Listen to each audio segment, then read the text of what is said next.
Hello. Hi guys, I have returned. I am alive. Yes, apologies for my absence yesterday. Couldn't handle it. Basically, that's how bad my anxiety has been these last few days. Couldn't handle it. Thankfully, though, taking a night out last night did really help. I stayed up in my room and just chilled, had basically silence, and just sat playing a new, very calming, and actually if anybody else sort of struggles with anxiety generally, or just occasionally needs to switch off, but you need to have like a distraction activity, I can highly recommend a mobile game called I Love Hue, Hue. Basically, it mixes up a load of colours, and then you have to just put them all in order from one colour gradient to the other. So there's no time limit. It will tell you how many moves you did it in and what the average was, but you can even turn that off if you just want to do it. But it's very pretty, and there's nice music behind it, and it's quite chill. So that's what I spent a lot of time doing yesterday, and thankfully I feel much more human today, much better able to people. Still a bit mental, but more manageably. Actually sort of achieved some things today. Got all packed ready for Dorset. Mainly all the things that we can pack today that we can't, because obviously toiletries and things you have to do on the morning that you leave. But actually packing and sort of feeling a bit better prepared for that has helped. Because I think a bit of the initial anxiety trigger was pubs opening in England, and just how bad an idea I thought that was generally for people on the whole. But then once I'd been set off by that, I think an impending trip on the horizon into England, where all of that's been going on, was enough to sort of have me getting the heebie-jeebies. So actually I think now that that was on the horizon and I was nervous about it and I was sort of angsty about it, but now that I have actually sort of sat down and planned it and got ready for it and realised that I still don't have to go and mingle with people, though I can still just stay in my nice little bubble, but just in Dorset, in somewhere pretty and a change of scenery. So now I'm feeling a bit better about that. Theoretically. We'll see. Because this last week has probably been, in terms of mental health, my worst week of the whole pandemic, which is sort of mad when you consider it's not at the start when things were all kicking off, and it's sort of, but actually it feels like it seems that reopening things is freaking me out more than locking them down. Because once you lock them down and you can stay in your little bubble, I have no control over what's going on out there, but I can stay safe in my bubble. But now it's getting to the stage where I sort of have to eject myself from my bubble, and don't like it at all. Well, so yeah, bit mental. Sorry, guys. Obviously we're going down to Dorset. There's talk of kind of, if there's a local pub, theoretically we could go inside and have a pint, socially distanced, and have table service and obey by all the rules. I don't want to. So we've said before, haven't we? It doesn't really appeal to us at the moment. Like, potentially, if it's a big country pub and there's a big old beer garden, and we can get a table at the far end of it or something. The place that we're going to is super rural, so hopefully it won't have sort of loads of people piling to the pub. But that being said, it is only less than a week into the pubs being allowed to be open, and all of the locals might all be quite keen to go to the pub. So I am not in any hurry to put myself where there will be lots of people. And of course, there's already been stories of pubs having to re-close. Yes. And they have to get in touch with all the people. Yeah, so most of them have been taking names and addresses and contact details at the door. And I think you sign in and out, so that literally anybody else who's been there can then say, I was there between 5 and 7. Everybody else who was there between 5 and 7 needs to be contacted to know that they were in the presence of somebody who had coronavirus. And obviously that counts for the staff, etc. So yeah, some pubs have already, within this short space of time, had to close back up again. Leicester is still on its local lockdown. Looking a bit shit for old Merthyr Tydfil back over this side of the bridge, as they've had a big outbreak. they are still in a much sort of more secure lockdown than the rest of England anyway, because we're over in Wales.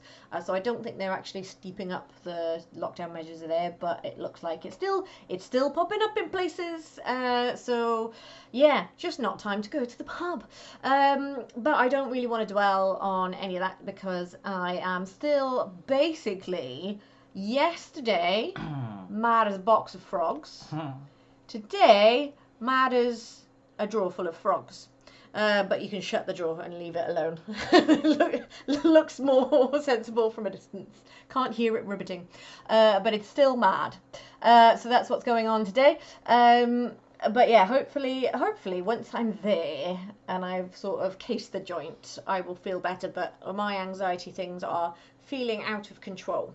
So if it's somewhere I've never been before, somewhere unfamiliar, yeah, just and it's really shit because actually my mental health has been pretty damn good for several years, and it did used to be quite bad.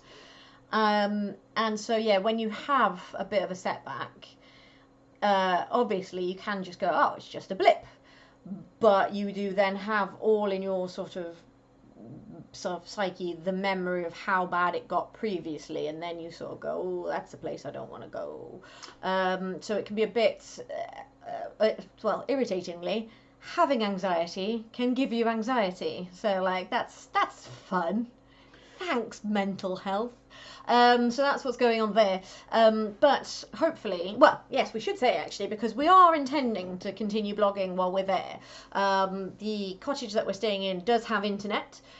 We don't know how good it is though. So I don't know how good because I'm going to be doing it on my phone, on a tripod somewhere. But also we are away, so we will probably want to be enjoying being away. So we'll probably, so that I don't have massive uploads to do, try and keep the ones over the next few days. We're back on Saturday and it's Wednesday tomorrow, so when we're back we'll be back to normal, but I think we'll probably try and keep them quite tight over the coming days, particularly tomorrow's, because then we'll know how bad and how slow an upload is. So if we do a 45-minute one and it takes 17 hours to upload, we'll know that was a bad idea. So yeah, we'll probably keep them quite tight over the next few days, but we'll give you an update. If you don't hear from us, bear with us. We will be back, but hopefully we will be with you every day still. We don't know, but we, as Ellie says, we'll be trying to enjoy ourselves and have a bit of fun while we're there. So we might not be keeping up as much with current events and the news as we have been, and today as well. For the reasons that I think Ellie's explained, we've not been dwelling too much on politics and the news, because that is not always an encouraging thing to do. Well, I've even had to, and I do hate this, but I've even had to, over the last few days, when it's been quite bad, mute all of my group chats. And it's not because anybody in those chats is doing anything wrong, but just obviously conversations happen and someone will bring up something that I don't want to think about, and it's not like they're even dwelling on it, but just so there are times when I'm just like, I just need to switch off, I just need to not. So I've kind of warned all of my groups, like, sorry, I've literally put you on mute and I'm not going to be looking at this, so if you need me, message me individually directly, because I'm not reading any of this. But yeah, you just got to kind of do what you need to do when you're getting like that. I know I'm not the only one. I think perhaps actually I think everybody's sort of struggled with different elements of it. I'm just very familiar with how it can be when those sorts of things go unchecked.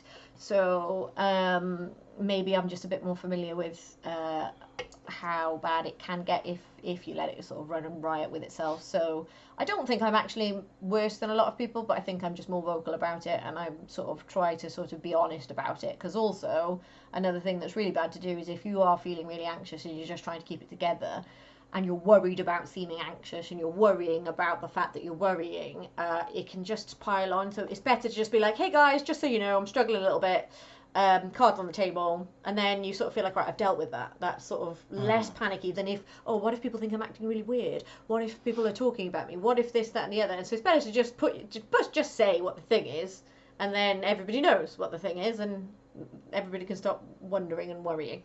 That's generally my rule of thumb for life, actually. Like I've come up with over the last few years, if in doubt, be honest, and just so if you're having any kind of issue, any kind of awkward social situation, or like you don't know whether to call that person back, or you're pissed off with someone but you don't know whether to tell them, if in doubt, be honest.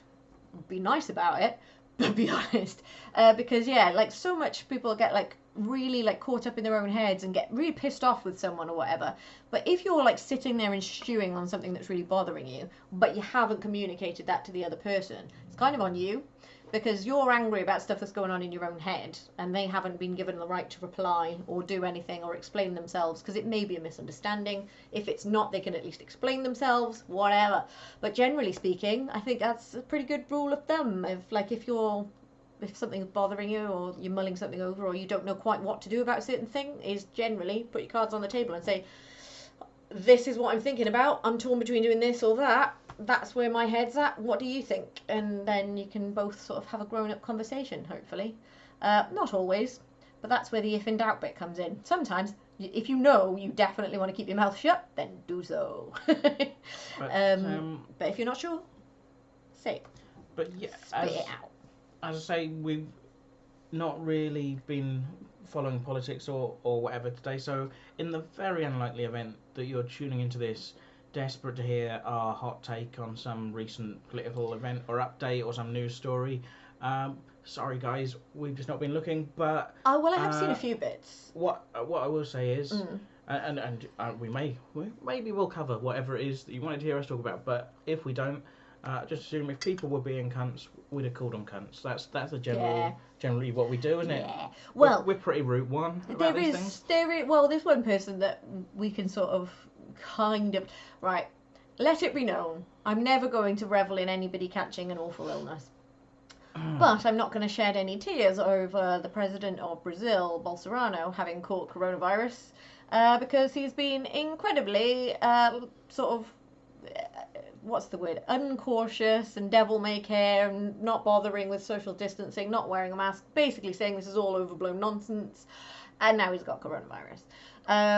It's not like us over here in the UK can throw any stones on that matter. Guys, imagine the head of your government being really irresponsible and blasé, and then catching the bad disease that he didn't take seriously enough. But imagine that, guys. Yeah. But Bolsonaro is another fairly far-right dickhead, and okay, that's what you get if you're not cautious about these things and don't take them seriously. And obviously, I'm not going to wish ill on anyone, even if they are right-wing dickheads, but I would say that, how some people sort of seem to be flying through this illness almost symptomless and like it's no big deal. People who are in power, I kind of think, need to get a bit of a nasty dose of this so that they then take it seriously. And so that they kind of serve as an example. I absolutely want him to come through the other side of it, but I don't want him to have it was just like having a cough and then I was fine, because that's only going to breed more complacency. So actually, I kind of hope he's quite poorly. Well, I was thinking... That's quite mean, isn't it? But he's a dickhead anyway. I was talking on the vlog yesterday about someone who died of coronavirus. Yes, I did watch your vlog afterwards. Only 41, and they were in hospital, suffering for 95 days, and then died of complications. And I wouldn't wish that on anyone for the world. Right? That sounds like an utterly miserable Not on my worst experience. enemy. Like, That's I don't horrible. want that to have happened. But it did make me think, if someone more famous in the public eye, or like Boris Johnson had coronavirus, if he'd been in hospital with coronavirus, if when he'd still be in hospital now, 95 days, and and suffering and things, and people didn't know what was what. I really think, as a nation, we'd all be taking things a lot more seriously. Like I said, I don't think. You wouldn't hope for anyone to have it. With coronavirus, Tom Hanks got it quite early, and his wife, and there's a few other kind of famous people who got the virus. But bounced back fine. There haven't been any kind of major celebrity deaths from it. And again, good. All good. But I was sort of, because it was a global pandemic and it seemed to be quite a big deal, I sort of thought, well, at some point we're going to see a really big name, we're going to lose someone, and that's really going to be a shock to people, and then people will take it a bit more seriously, But you know, and I don't want that to No. have to be the trigger, but No, I think you're right, I'm kind though. of I surprised think that there hasn't people been have, kind of a bigger name. people that... have been quite sort of devil may care about it, and I think there is this sense of, oh, well, it's only the old and the sick. Well, it's clearly not. Like, this guy yesterday, he's a Broadway star. I can guarantee for being a Broadway star, you need to be fit and healthy. He was only 41. I'm sure he's all singing, all dancing. To be a Broadway star, that you kind of have to be. So it's not just the old and the sick. But by the way, obviously, like, if you're old and sick, we don't want you to die either. Yeah, exactly. That's always been our message. Yeah, but I think, it is a bit of a surprise that we haven't lost anybody hugely high profile. But this virus is here to stay. We will. It's just surprising that we haven't in this first sort of few months, but we will lose people to this that are high profile. So that's a fun landmark to look forward to. Let's change the subject. All right. But I will also go about another bit of nice news. All right. Because it was just adorable, and it's not even really news, but it really made my heart sing. It was just adorable. Oh, if you think this isn't news, wait till you hear about some of the things I'm going to talk about. Oh, right. Well, Mark Drakeford is the Welsh leader of the Senedd. And he is quite a sort of quite a straight-laced, sort of sensible chap, it seems. He's not perhaps the most charismatic politician you've ever seen, and he's got a lovely lilty Welsh accent, and he's quite nice to listen to speak anyway. But you know, he's not sort of setting anyone's heart on fire. But there was like every day they're doing press briefings, and they're still doing them because there's a global pandemic on, Boris. Don't know if you're still aware of that. But you see, today the little clip came out of the press briefing that he'd done today, and it was the cutest thing, because his little eyes are twinkling, and he sort of goes, all right, well, we've had a fun question in from a Mr. Joe Bangles, and he wants to know what my favourite cheese is. And, well, that's actually quite a hard question, because I'll tell you what, I really like cheese. And honest to God, it is so cute. Ever the politician can't give a straight answer. Well, he did give an answer. He said, if I had to pick one, I'm Welsh, so I'm going to take a Philly. Lovely, quite salty, crumbly cheese. But he just, this whole, it's only probably about a minute, but his little eyes are twinkling, and he's really pleased to be just answering a nice question in these horrible daily briefings that have all been very dark and very dour. And I just loved it. I think it's adorable. And honest to God, I was just like, ladies and gentlemen, the leader of my country, yep, I'll take that. Because I just needed something nice. And I was just like, oh, honestly, I wanted to, so cute. I think these times have been very stressful for a lot of us for a number of reasons. And sometimes all it takes is for someone to reach out and ask you what your favourite cheese is. Exactly. It's the little things in life, guys. You've got to grab onto them and hold them with both hands. Why and not? Today, it's Mark Drakeford talking about cheese. Why not ask us what our favourite cheeses are? We're not going to force that information on you unprompted, but if you were to want to know, why not ask and we'll tell you. Oh, you'll get into a very boring conversation about how there aren't really any great vegan cheeses. Like, there are some adequate vegan cheeses. Well, see, now, don't tell them it's going to be boring, because they're not going to ask. Well, ask us a different question. All right, ask us a different question. But a nice one, though, that would make Mark Drakeford's eyes twinkle. Oh, something that makes my eyes twinkly. Yeah, make Ellie's eyes twinkle, for fuck's sake. I could do with it. My eyes have been lacking in twinkle. I could use the help. Oh, Chris has been phenomenal, I have to say. Because I also, like I say, when you're feeling anxious, you get anxious about the fact that you're anxious. And, like, I get very, like, nervous that I'm putting too much on you or making it too hard on you, or that it's really unfun to be around because it's not fun being in here when it's happening. Whoa. And I know you keep sort of saying, like, you're not doing anything and it's fine and it's all lovely, but there are people out there who don't handle it well. And therefore I am grateful for you when you do. Well, we had that conversation the other day, though, where you were like, oh, I'm sorry, I've been such hard work today. And I was like, I mean, you have had a long bath, and then a nap. And then I just did whatever I wanted.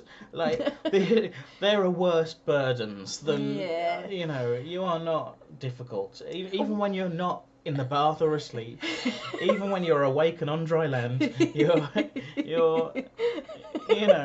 not difficult company, you're not hard work, you're not demanding, you're very, Well, that's very sweet of you, because I sort of feel like when I am bursting into tears and also just like, the thing is, I'm just very aware how unfun I am when I've got anxiety, because I'm just sitting there in silence, and if you do try and talk to me, I can't really concentrate on what you're saying, and I'm sort of, what?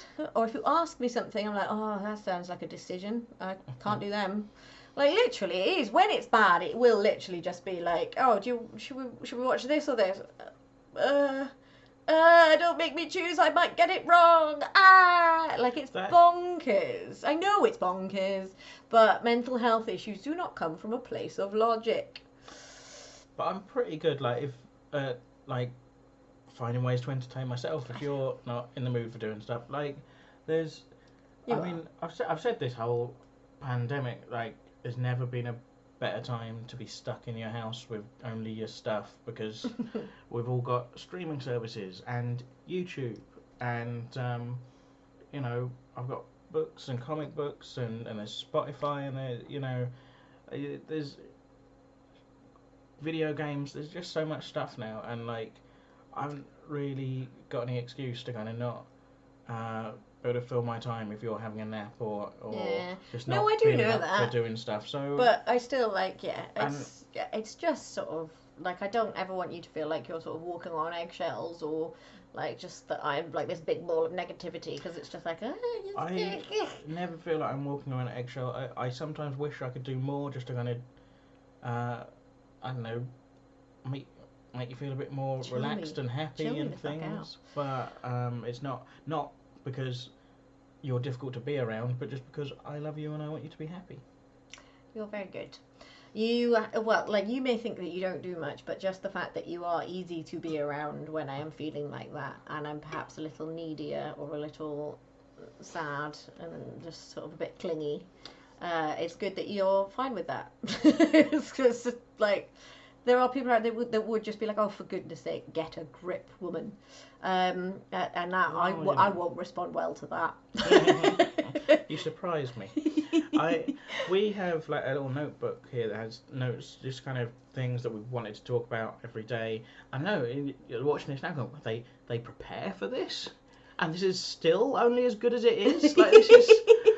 They've got notes for this bullshit, and we do. They do say very detailed notes, like Mark Drakeford and cheese. Yeah, it's. I mean, it's only really like headline. It's just like, we don't want to do a vlog and go, oh, I meant to talk about that, and be annoyed at ourselves. But one of the notes that Ellie has written, it just says "me back." The fact that I'm back. I know what it means, but I just keep looking at it, glancing at it. Just every time I see it, I think, like, oh, me back, oh, me back, me back's gone, oh, me back's giving me no end of jip. Oh, it is actually, but that's not what that's about. Can't vlog tonight, not with me back. Yeah. Actually, my legs are quite sore, but that's because it was Tuesday, so it's quiz day.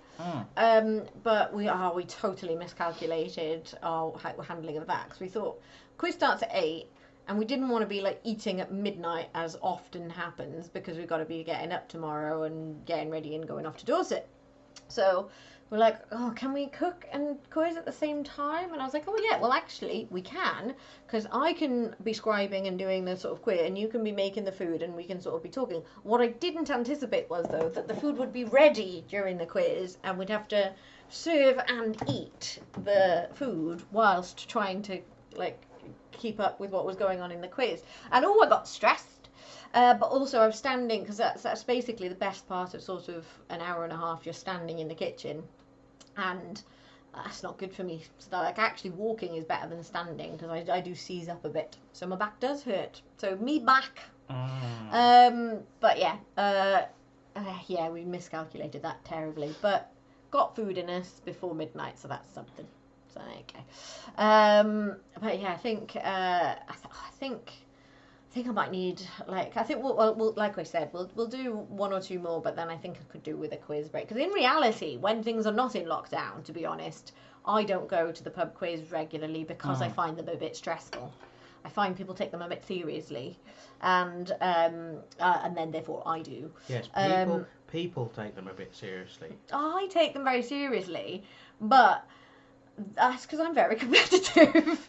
And I think, but the I trouble can't is, just relax and do them, because like at least if you're in the pub with other people, like two of you who are just chatting can just chat while two people sort of think about the questions. But like when you're doing it at home in lockdown, it's like, particularly when there's like stuff to work on throughout the whole evening and questions coming through per rounds, I'm like, oh well, I haven't finished doing answers to all of them, and there's another one's coming through, and you've got to mark them yourselves and keep track of your scores, and I'm like, this is stressful. The trouble is, we have two quite different attitudes to quizzing, and you like really want to keep working on the questions and try and get them and think about them, and for me, quiz questions fall into like three categories. Yeah.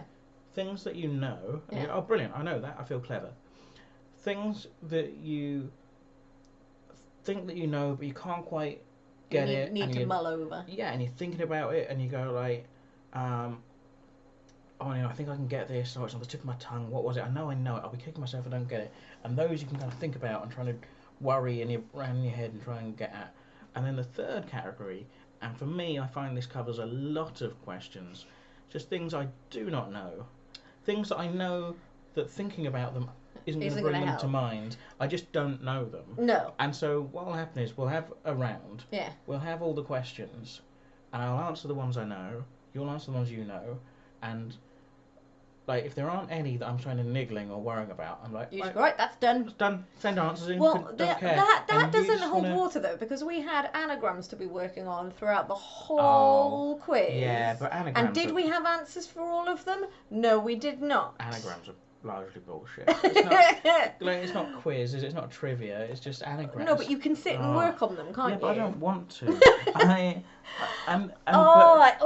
irks me leaving an empty space on an anagram question, because I should be able to work it out. It is with the rounds as well. You'll be like, help me with these answers, and I'm like, I've already seen the questions. I don't know them. That I do not know the answers, and I just think I might as well, talk about something else or go on Facebook until the next set of questions come through. Maybe we need some quiz off. I think in a bigger quiz team, like if you're all in the pub, the ones who are taking it very seriously can do that, and the ones who are going like, I don't know, carry on eating their carvery. When I talk about sort of actual pub quizzes, though, people taking it too seriously, I'm not really referring to people trying their best, which is what I'm doing. I'm referring to people like quibbling over points and going, they've been on their phone, somebody did that, and just getting a bit competitive, and I find bad vibes, and I'm like, oh guys, this is just getting a bit aggy about it. Yeah, and which I understand. I don't really like that. I think like if we were in a bigger quiz team, I could kind of like chill out for a bit and let the people who are really competitive carry on. I'll chip in the answers I know, and then I can just. Whereas I think having just only two people on a quiz with slightly different attitudes to it, and I was taking it more seriously, to be fair, in earlier weeks, but I think I've just reached a point of quiz exhaustion a bit. I think that is fair. I think it kind of snuck up on me this week, but I guess that's because I've kind of written off the last few days really. But it was a good quiz. It wasn't a bad quiz at all. It's just I think we just timed it really badly, which therefore meant if I'd been able to just sit with a glass of wine and the answers, it would have been fine. But because I was sort of like, oh, my food's gonna go cold, but I still haven't got answers to some of these. A whole round came in, and some people had sent their answers in the time that we were serving up food, and I was like, oh my god, people have sent their answers and I haven't even looked at the questions yet. But that's entirely our error, not any problem with the quiz. And that's another itself. thing where you're sort of going, do I really want to be just looking at anagrams when I'm just trying to enjoy my dinner? Well, as it turns out, yes, I was still looking at the anagrams and let some of my food go cold. I think it's the first time ever that you've finished a meal before me. So I am a fast eater, and Chris is one of the slowest eaters I've ever met in my life. You're slower than my mum, and my mum is a slow eater. Notorious for it amongst my peers. I'm known for it. But yeah, I didn't realise until I went to university, and then and everyone's just like, "You still eating?" Yeah, you eat really slowly. What's that? I don't know. Just savour the food. I just chew it and eat it. And Yeah, I'm not doing anything unusual to it. I'm just eating it, and what seems to me like a kind of steady pace of shoveling food in. I don't know. Yeah, because like I don't know, because I was trying to think like why I would be such a fast eater, because I am the youngest, and there is a sense of maybe somebody would steal my food if I wasn't quick enough about it. But I don't think they really did that. Although, like, oh god, I just a penny drop moment. I always leave the best mouthful to be the last mouthful. And I remember when I was a kid doing that, and while I was doing that, my dad walking past and picking up something and eating it off my plate, and I was that was the bit that I was saving till last. So eat it all up quick. That's probably what's happening there. But I don't know. I still don't really know why I'm so notoriously slow at eating, because, like I say, it's not like I'm kind of just going, oh, I can take. I mean, I'm not in any rush to wolf the food down, but equally, I'm just keeping at it. Do you know what I mean? Like, you're not dawdling. Well, you are, must be, but you don't seem like you're sat there and not doing anything. No, if I'm at a meal out, then I might be a bit chatty, and maybe that's the distraction, and you get a bit behind because everyone else is eating and you're just enjoying the conversation. But quite often we'll be eating our dinner in front of a TV show, and I'm still falling behind you, and it's like. But all I'm doing is watching TV and shoveling food in my face. I don't know. I don't know how I'm so fast at it, because I really am. So, today, or this evening, a guy I know on Facebook, Stuart Goldsmith, he's a comedian. He runs the Brilliant Comedian podcast. He's the host of that. But he's also a brilliant stand-up comedian in his own right. And he headlined this evening the first, as far as I am aware, live comedy gig back in the country. So they did that. It was outside, under a canopy. People were sat with an audience. Yeah, they were sat in individual households. Like socially distanced. So they could say, there's 5 of us coming from this household, and there'd be a set of 5 seats, and they're all close together, or it'd be like a table, or from what it was hard to tell from the pictures. I think they were like round a table, like almost like picnic garden kind of tables that you get. Well, that's one of the things that I think is a bit of a flaw, because they keep showing like theatres that have been socially distanced, and they're just lots of sets of pairs. But I'm like, well, what if you want to go as a 3? Yeah, like, I don't know. They shouldn't have taken the chairs out. They should just not book certain seats, or just have certain gaps between. But anyway, that's an aside. So sorry, yes. These guys, they looked quite close together to me, but I presume they followed all the legal guidelines and stuff, because otherwise they wouldn't be allowed to do it. The comedian on stage was stood behind an actual kind of plexiglass. Oh really? Screen. Oh, so they can be loud and it's not sort of. Not going to spit at anyone. Carry off. Oh, okay. And yeah, so. That's great news. Now, how did it go? Did you get to watch it, or have you just seen pictures of it? No, I've just seen pictures of it. I mean, he seemed happy afterwards. I presume it went well. He was there. Stanley Ann Haywood was one of the other acts. There was a photo of her, but they're the only ones that I know that were on the bill. I don't even know where it was. This is something I've just literally seen on my personal Facebook. Is Stuart Goldsmith Welsh or English? No, given where I know that they both are based, I presume the gig was also based in their local area, and this was in Bristol. Right. But I don't know. Well, we're allowed to travel now, because it's as of yesterday. Actually, I know it was in Bristol, because someone took like a screenshot of one of his photos, like zoomed in, and was like, "Oh, this gig will be fine. Jesus is there," and there's a bloke with like long hair and a beard, and Stuart Goldsmith was like, "Mate, it's Bristol. Everyone looks like that." So, in Bristol, everyone looks like Jesus, even the women. Yeah, so that's happening, which is that's like encouraging. A nice positive thing. I mean, obviously, you are dependent on venues having outside space and the money to invest in canapés and screens. Canapés. Canapés is a different thing. What? Canapé? What, you think people won't want snacks? I mean, all right, that's canapés, not normally a part of comedy gigs, all right, is I it? suppose we can forgo the canapés. Although it'd be nice to have something to chew on in the green room, is what I'm saying. But a canopy as well, they need, and they need the space to kind of have enough people, but socially distanced to make it kind of we're viable, on the way into summer, so at least there yes. might be a stint of that sort of possibility before we get, because you wouldn't want to be doing that in winter. I say it's the first gig. I believe there've already been some like drive-in gigs, but well, I heard about that, and like as a way to sort of, because obviously if you're on stage and you're doing comedy particularly, you need feedback. You need to sort of have apparently applause, people, and so you're supposed to horns. beep your horn, which that just, I don't think, but that's just going to be a barrage of noise. That's not going to do the same thing for you as and then you everyone's can't laughing. like kind of crack on with your next joke because there's a bunch of horns going and people going, I can't hear because the guy next to me's doing his horn again. Yeah. Like, I don't know. Like I presume. I mean, hopefully those have gone really well and everyone's had a lovely time and the comedians have enjoyed themselves and got paid. But obviously, part of it is going. You see the bills for those gigs and it's like Mark Watson and his kind of famous comedy mates and you go, okay, well that's cool that people are getting to do some live comedy and people are getting to see some live comedy, but it is like the famous ones that are doing all right anyway. Like no one is gonna book me for a driving gig, me and my mates, and like people aren't gonna come from miles around to drive in, and we don't, you know. You need a venue with a lot of space, presumably, to do that. I don't know where they're actually hosting those, but like it's going to be a big venue. Like, it's only going to be like the kind of TV names or the it's well-known. Going to be quite high-profile folk, I would assume. But it is, I guess, at least it's happening. Yeah. That might open the door to some other stuff. There's a very wet cat just walked in. Oh, wet hands now of that cat. Well, shouldn't have touched the wet cat. You can see that he's wet. But he's a cat. Look at him. He demands to be touched. Look at him. Look at his face then. He's like, look, touch me. Asking for it, he was.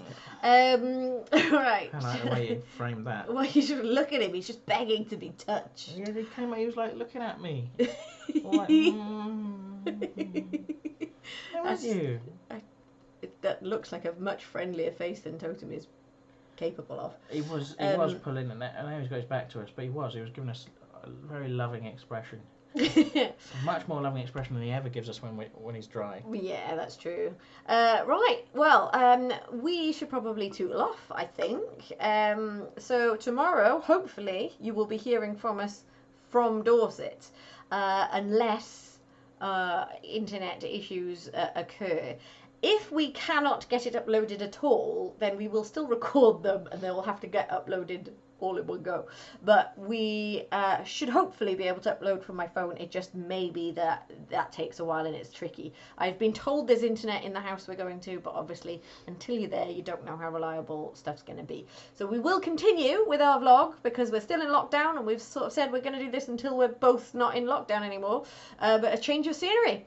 So, and possibly like slightly less good quality camera because it's going to be on a tripod on my phone again. But that's how we did it back in the old days at the start of this vlog when it was sort of day 20 or something. But we're on day, I don't even know if I said it's day 109 today and it's the 7th of July. People watching this but being uneasy the whole time. I don't know. Unable to settle. What day is this? Well, they can probably see it what in the day is title. This? In the title. What day is this? What day is it? But yes, Time so has lost tomorrow. all meaning. I live my life according to the numbers of the vlog now. Yes, well we do. But yes, so yeah, as of yesterday, we are now allowed to travel more than 5 miles. So tomorrow we are off to England.